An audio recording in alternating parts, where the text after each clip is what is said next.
Hi అండి, welcome to my channel Sri channel vlogs. ఎలా ఉన్నారండి అందరూ?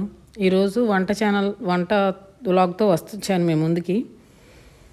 ఇవి సగ్గుబియ్యం అండి. సగ్గుబియ్యం, పెసరపప్పు రెండు మూడు గంటల ముందు నుంచే నానబెట్టుకోవాలి. సగ్గుబియ్యంలో లోపల గింజ గట్టిగా తగలకూడదండి. ఇవి పచ్చిశనగపప్పును కచ్చా మిక్సీ పట్టుకుని కడుక్కుని మిక్సీ పట్టుకుని నానబెట్టుకోవాలి. అలాగే వేసిన గుళ్ళను కూడా కచ్చాపచ్చాక మిక్సీ పట్టుకుని నానబెట్టుకోవాలి. కరివేపాకు, ఇవన్నీ మనకు కావాల్సినవి అండి చేసే చెక్కల్లోకి.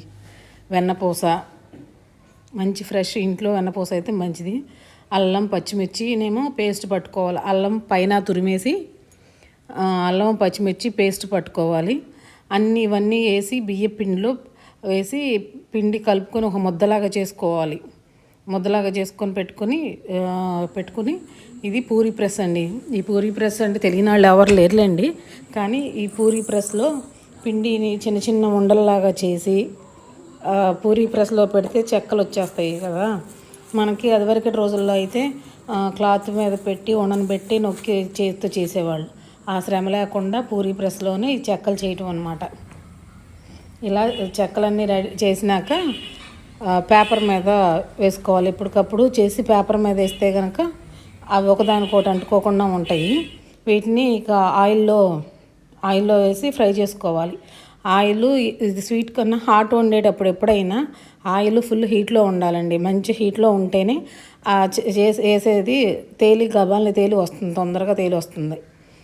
ఇవి అవన్నీ అయిపోయినాక ఇలా వస్తుంటాయి చెక్కలు.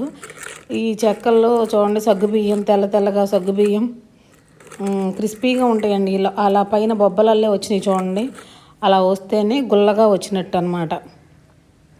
చెక్కలోన ఏదైనా హాట్ ఏదైనా అలా పైన బొబ్బ వస్తే గుల్లగా వచ్చినట్టు. ఇందులో పంటి కింద శనగపప్పు, పచ్చిశనగపప్పు, పెసరపప్పు వేసిన గుళ్ళు సగ్గుబియ్యం ఇలా తగులుతూ ఉంటే కనుక చాలా టేస్ట్ బాగుంటాయి. ఒక్కసారి మీరు కూడా ట్రై చేయండి. టేస్ట్ మాత్రం చాలా బాగుంటాయి.